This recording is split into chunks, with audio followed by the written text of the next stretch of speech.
Travelers of lonely roads, explorers of the great outdoors, workers of creepy jobs and late night shifts. What's your scary story?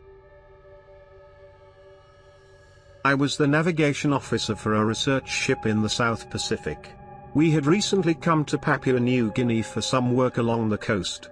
We had arrived in a small bay at around 10 p.m. in the dark and dropped the anchor.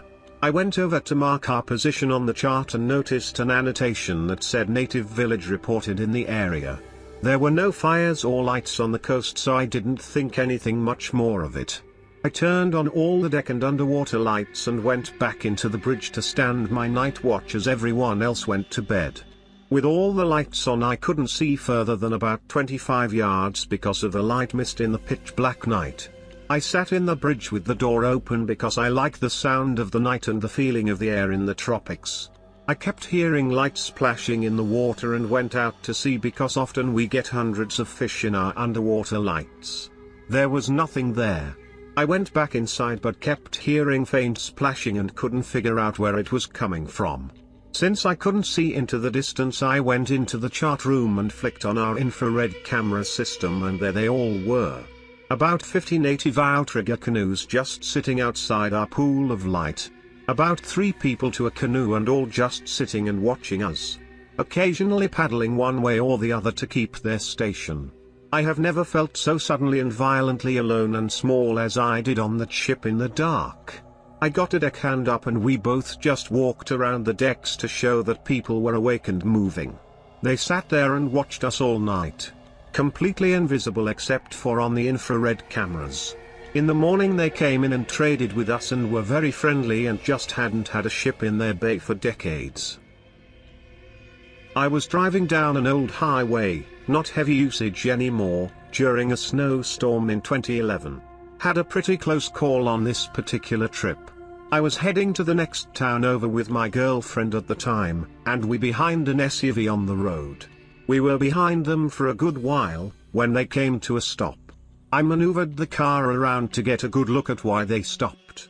There was a truck in the road, driver and passenger doors open, and 2 sets of tracks in the snow leading off to the woods. I got out of the car to make sure no one was injured or needed help, but there were no signs of car trouble. There wasn't much snow built up on the inside of the car, so the doors hadn't been left open for long. It was snowing pretty heavy. I started to follow the set of tracks into the woods to check, but stopped. Before I could do much of anything else, the driver of the SUV called me over and let me know that the truck had been reported as stolen. They said highway patrol was on their way, so I went about my business. A day or so later I found out the owner of the truck was a man who lived nearby that had been missing for over a week. The police went into the woods to look for him, and found his freshly deceased body in a ditch with a single gunshot to the back of the head. Whoever took him beforehand must have marched him out there, executed him, and just wandered off into the woods. I'm still very glad I didn't follow those tracks. I didn't hear the shot, so it must have been right before we all arrived at the truck. I don't even want to think what would have happened to me if I'd persisted. Edit. Wandered not wandered. Once I was working in a restaurant and got done at around 12ish. I always rode my bicycle to and from work. It was about 15 minutes along a bike trail next to the train tracks. This trail was constantly straight but had quite a few exits here and there. It also only had a few small parts of it lit up by street lights, so without my front bicycle light I would be totally blind for the most part. So this one night I leave OMW home after the shift and I notice a guy is biking behind me, which isn't too weird at that time of night in a busy, but very safe, city. It was weird that he had no lights and was still there after the first main exits, which after that led to a small town, but I thought it might just be a coincidence. I felt a bit creeped out and thought I might just be tired and the dark of the night is getting to me. So I decided to bike a bit slower and let this person pass. There was definitely enough room on this trail. The person started drifting along at the same speed as me and made no attempt to pass or even come closer. This is about when I'm a few minutes away from home and decide to take some random lefts and rights instead of going straight home, just in case this person was following me and wouldn't find out where I live. I bike around going in random twists and turns in a suburban neighborhood and he's still behind me. What I then did is I noticed I was heading straight for a long small dark path only for bicycles. I decided to turn into one of the houses and hide in the dark shadows from their garage. I heard this person pass the house and brake quickly in that small path. At this moment my blood is boiling. Now I hop on my bike and when I passed the edge of that street I stopped and stared that person in the eyes. Well, that's what I hope he thought, cause I actually couldn't see anything of his face. I biked so fast then did another few extra loops here and there until I felt safe and alone again to go home. Never had anything like it afterwards and still don't know who or why it could have been. I'm happy not knowing. Edit, I'm an average sized girl and in my early 20s when this happened. Too long didn't read, bicycled home after a late shift in the dark and someone was clearly following me, was able to hide and get away. I came back into my camp from cooking/cleaning/taking a dump, and found an individual digging around in my tent and gear. I quietly watched the person from a bit away while they rummaged around, eventually leaving while taking nothing. Packed up all my shit and hiked through in the dark. There's zero good things that could come from someone else looking through your gear in the middle of the woods as nighttime approaches. Don't know what they wanted, don't want to find out. I'm a little late to the party, but this one filled my nightmares for a long time after it happened. A couple years ago, I was living in Colombo, Sri Lanka at a small hostel on the outskirts of the city. The hostel catered to long-term guests, so I got to know everyone pretty well who lived there. There was a guy living with us, his name was Raj, and Raj was a middleman of sorts in the casinos. In Sri Lanka, the casinos are incredibly shady places full of Russian mobsters and other low-life criminals from China and India. The casinos are technically illegal, but they continue operation through bribery and government coercion. I went to one of them one time and it was a surreal experience. Anyway, my friend Raj's job was to take online bets from Indian clients and make them physically in the casino. He was playing with their money and was simply the vessel to allow individuals to play from another location. He played in some high-stakes games and with a lot of money for some powerful people. Basically a recipe for disaster. One night, he fucked up, big time. One of his clients managed to gain access to his online system and stole all of the money his clients had deposited to play with, a sum well over $50,000 US, which is a fortune in Sri Lanka. We only found out about the theft after Raj's disappearance. A note was left in his bed, very cryptic, saying "Don't look for me and I'm leaving," among other things. Dude vanished overnight. We made a police report and waited to hear anything. After a few days, the police come back to visit, asking someone who knew Raj to join them. The locals in the hostel were afraid to go with the police, so I volunteered and was taken to their headquarters. They took me to the back where I was shown photos of a body, cut into pieces. It was Raj. He'd been cut apart and dumped into the sewer canal nearby by someone. They'd brought me there to identify the body. They never found who did it either, and the image of those photos had never really left me. I'll forever be haunted by it, and I left the hostel shortly afterwards.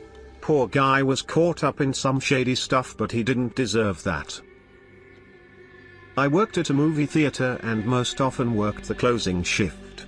One night me and another manager were sitting in the small office.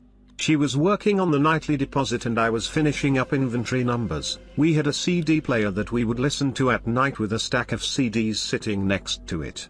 I stood up and changed the CD and sat back down. About a minute after, the entire stack of CDs launched itself across the room. One of the CDs hit my coworker in the back of the head. She looked around and saw me sitting there dumbfounded with the CDs scattered all around me and the office. We quickly finished up and left. A couple of days later, one of the other day shift managers calls me and asks me what we were doing the prior night. She seemed really annoyed, which was out of character for her because we were friends. I asked her what she meant and she asked me why we had dumped all of the security tapes onto the floor and left them there. I told her we hadn't touched the security tapes at all. The tapes were stored on top of the CCTV monitor on a small VHS tape shelf. The shelf hadn't been moved and only the tapes were on the floor. She also said that all of the sleeves from the tapes had been removed and thrown all over the place too. Not exactly a lonely road, but I was speeding west on I-70 through Colorado near Glenwood Canyon when I decided to slow down and enjoy the view. I notice a state patrol car in front of me a minute later when he turns on his sirens, and I think he's got me busted for speeding. Instead, he's pulling to the shoulder up ahead to help a broken down motorist.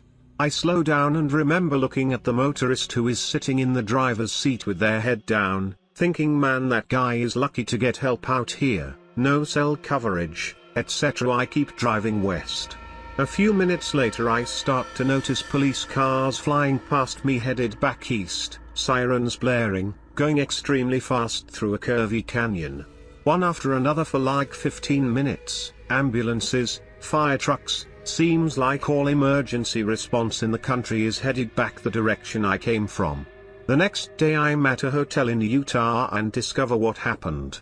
Turns out the broken down motorist had skipped bail, and after being confronted by the state trooper who was there to offer assistance, exited his car and began shooting the officer in his back multiple times. On a normal day, the officer would have died as they typically drive alone, but on that day he was headed to training and had a partner in the car who empties his clip and killed the motorist. Officer almost bled out on the road but survived. I'll always love these threads. Here's my story from an old one. I used to have a buddy that lived in the same neighborhood, a few streets over. One night we were having a couple of beers in his backyard while playing cards. I had some things to do the next morning, so just before 10 I said my goodbyes and shoved off. It was a short walk, maybe 15 minutes door to door, so I never drove. Anyway, it was a nice night. Uneventful trip. But when I got home, my roommate was coming out the front door, coffee in hand, and dressed for work. He gave me a funny look and said he thought I was asleep since my truck was in the driveway. I told him where I'd been and asked why he was going into work at night. That's when he kind of laughed and asked if I was drunk. We stared at each other for a minute and then he told me it was just after 5 in the morning and he was going in just like he usually did. In my entire life, I'd never felt more confused than I did in that moment. I could tell he was dead serious, but I knew I had just left my friend's house. I checked my phone and sure enough, 5-something in the AM. My roommate left for work.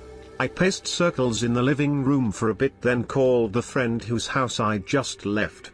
He groggily answered and confirmed I'd left at 10 the previous evening. I have no idea what happened during those 7 hours of my life, and it gives me chills to think about it all these years later. I wasn't drunk, I wasn't tired, no one could have slipped anything in either of the two cause lights I'd had, no known medical conditions that would have caused me to black out, and nothing has happened like it since. I just don't know what happened to that time. When I was 18, my family and I took a vacation to Hawaii. My mother wanted to do the touristy thing and do the road to Hana. Normally you can take a tour bus up it, but that wasn't good enough for her. So we rented a car. The rental companies typically forbid driving that road because of the liability issues. That didn't stop my mother. We had a normal drive up there, plenty to see. We spent all day exploring. So by the time everyone was exhausted, it was night. Now, we were a good ways away from the road down, think back dirt roads of Maui. So what do? Go down some of the closed off local roads. This one road, in particular, was a very narrow winding road over the edge of the island. You couldn't even stop on the road to get out and pee. If you looked over the edge, it was a straight drop into the ocean. Anyhow, so we were driving in the dead of the night, slowly, and we approached this weird bend that backs up to a heavily forested area, a small waterfall, and a cliff overhand just above us. My mother wanted to take some pictures of the moon, stars, ocean because it was breathtaking with no city lights. So we pull off to the side of this road, with just enough space to let another car pass you. I, of course, get out too. It was dead silent. Then all of a sudden I hear what sounds like a crying baby. Which was weird. We were in the middle of nowhere and hadn't seen anyone for hours. So, I'm just standing there, confused, and it stops. I motion for my mother to come over and ask if she heard anything. She didn't. So we stand there for a little longer and it starts up again. Neither of us could pinpoint where it was coming from. Both of us were panicked because that's what baby crying does to most humans. We spent a good hour calling out and trying to figure out what to do. Eventually it stopped. We returned back to the hotel and never heard anything about it. The end. Smile. Edited, Geography. Once my friend and I were hiking on an overnight trip to the summit of this peak. In order to get from the campgrounds to the peak you had to, unless you wanted to cross a deep river, walk across the mountain ridges and then descend into a valley in order to climb out of the valley onto another set of mountain ridges. It is impossible to reach the mountain in one day, so you have to find a place to camp for the night. In this area of Alaska, everywhere is tundra and mountains except for the valley between the two ridges. There is cover from the wind there, so we decided to set up camp there. It is important to note that the campground has the only road leading to civilization for miles. To come from any direction other than the one we came from would mean the nearest town is more than 100 miles away. Also important side note, when we arrived we were the only people at the campground. It is late at night and we are trying to fall asleep when we hear footsteps approaching, slow human footsteps and a raspy breathing. It was human for sure, not animal. We were armed with a bolt-action rifle for protection from bears, so we asked who was out and there was no reply. We then heard them knock over our clothes drying rack. I was scared shitless and warned the person outside that we were armed. The footsteps suddenly picked up as the person ran past our tent opposite of the direction of the campgrounds. There was no shacking of a pack as they ran, which I found odd. It was a sleepless night, and when the sun shone on the valley we exited our tent to find our clothes drying rack in tatters, and there were small boot prints in the ground leading towards and away from our tent. We made it to the mountain and hightailed it back to the campground as fast as we could. I don't know who that was, but I didn't go camping for a while after that. I've told this one a number of times before, but one of my hobbies is snowshoeing. At one point, years ago, I decided to spend my vacation doing some backcountry backpacking. I pull up to the base camp, which is just a parking lot and some signs. The signs are all the regular stuff: emergency rescue may be unavailable, beware of avalanches, local frequency is 9999, all that stuff. I set out, and there's no one for miles. I find a game trail and decide that's as good as anything else to follow. A couple hours later I'm in some light woods, and I see movement up ahead. As we approach each other I can tell it's a man. When we get close we call out to each other and stop to talk. Stopping to talk is basically a requirement in the backcountry. It's a nice break from the monotony of your own footsteps, and it's also about safety. You or them being able to give rescue crews a more recent last known location could be the difference between life and death. So stopping for brief chit-chat is normal. But something is off with this guy. He's older, maybe in his 50s. He's got some high-end gear, but he's so bundled up I can't make out any features. "What's your name?" he asks. Normal enough. "Where you from? You alone out here? What brought you out here? Where do you work?" None of that normally would have bothered me, but when I asked him the same questions he kept his answers vague. And if I kept it vague he would push the question. It was like he was sizing me up. Our interaction ended when he took a big step towards me and reached for something on his hip. And I'll be honest, I didn't handle it super well. He freaked me out. I jumped backwards and damn near tripped on my own snowshoes. But I somehow stayed on my feet and managed to unholster my pistol. The guy just laughed and said, "Well, I better get going. Stay safe." And he just walked away. Back the direction I had just come from. I didn't waste time either. I started marching away too. I kept looking over my shoulder every couple of seconds for the next several hours. Not the best start to a 4-day solo trip into the wilderness. I've posted this on Reddit a couple of times, but here it is again, just because it fits. Back in the early 90s I worked for Domino's Pizza. When this happened I was an assistant manager, but we had to deliver sometimes too. This night, it just after 11 o'clock, I made a delivery to a house in one of our middle-income neighborhoods. I get to the house and there is not a light on.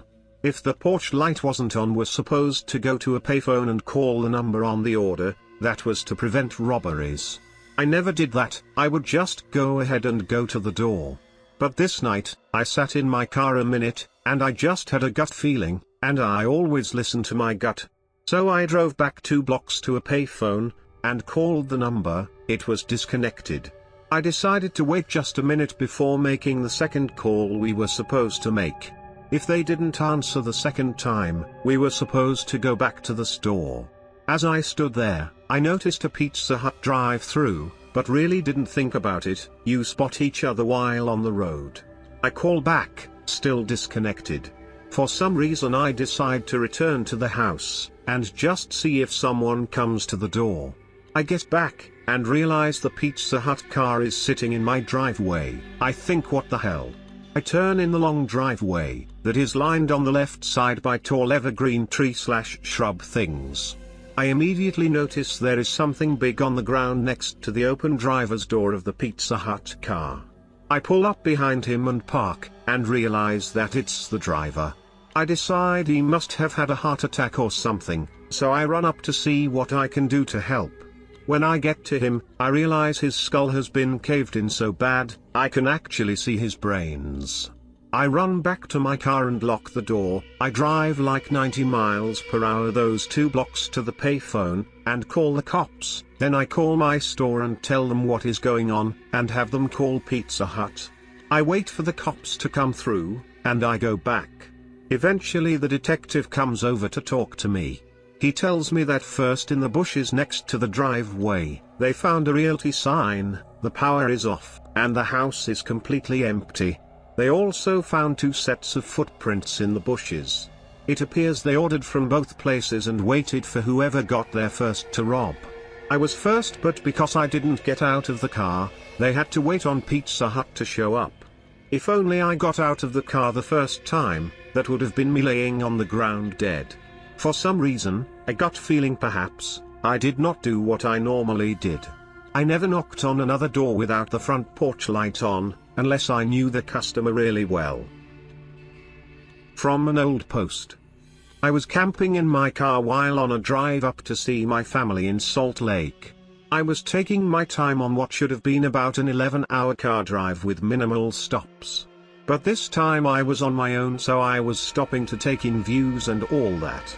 Think I was about 18 and not much money to my name, so instead of getting a pricey room for the night I decided I'd just find a secluded place off the freeway in the desert. For anyone that's ever driven the route, it was about an hour past the racetrack just outside of Las Vegas. It was one of those exits where there were just farm roads coming off it. So I assume I wasn't gonna be on anyone's land that would mind too much or ever check on me. I pulled off and parked up, was sat on my tailgate enjoying my dinner of beef jerky and Arizona tea while listening to music. Just normal stuff. Out of nowhere, a fucking motorcycle flies past me. No lights, no nothing. It was going fast enough that I took me a solid 20 seconds to put it all together. Laughed and shook my head just thinking how dumb it was, but it's their life, do what they want. Not a minute later 2 low-flying jets fly overhead. Top Gun style, curving mountains, and battling valleys. It was a great show. Then 10 minutes later also a convoy comes rolling down the road. I could hear it before I saw the lights. Now I grew up in the military, so I'm used to seeing this shit. But this felt different. Maybe it was just the series of events. Normally you see a convoy, you wave at them and let them go by. But it was nearly midnight and something told me to just turn around and pretend I didn't see anything. A Humvee pulls up and basically blocks me from moving my vehicle. Could hear doors open but no one gets out to come to me. I was leaning on my hood at this point, the car was off, all that, didn't even turn to look at them. keep my hands away from me and on the hood. I could feel them just looking at me. Convoy passes, Humvee pulls out and goes on their way. I really think it was just the series of events. The jets were probably doing practice since the AFB is right next to LV.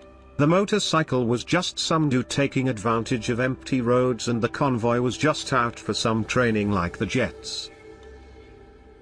I don't really know if it qualifies as scary, but I remember getting hit from behind by something while I was stopped in the middle of an intersection in the middle of the night last year. To this day, I don't really know what it was. I even saw the traffic cam footage and saw nothing. All I saw was me being stopped completely in the middle of the road waiting for a car in front of me to pass by so I can cross, when my car shook like something had hit it from behind, and a minute or so later, it showed me parking to the side to check what had happened. The accident didn't leave any dents nor scratches, but it had enough impact to disalign my bumper. I've actively tried to avoid that road since. On one night shift, dispatch gave us a call about screaming in whichever elevator. So we go to it, and can indeed hear screaming. We get a person posted at every floor of this elevator. You can hear the screaming when the elevator is moving, but when the doors open there's nothing. We decide to have maintenance take a look. Maintenance finds nothing wrong.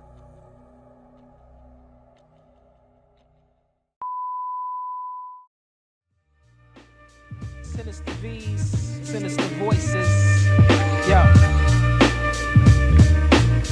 Action-packed Black Mac 10, Junior and his friend, not a pot to piss and starving brothers on a mission. 2:30, brilliant plan around the toll booth, GW Bridge, got the weapon concealed, nothing to lose. They choose to break the rules at all costs, stick them in Jersey, hit the other side to New York, black and red leather suits and black biker boots. One got the gun, the other one controls the motorbike, adrenaline pumping, dreams of cash. Anybody try to stop them getting lead in their face, believe that. Black Pack.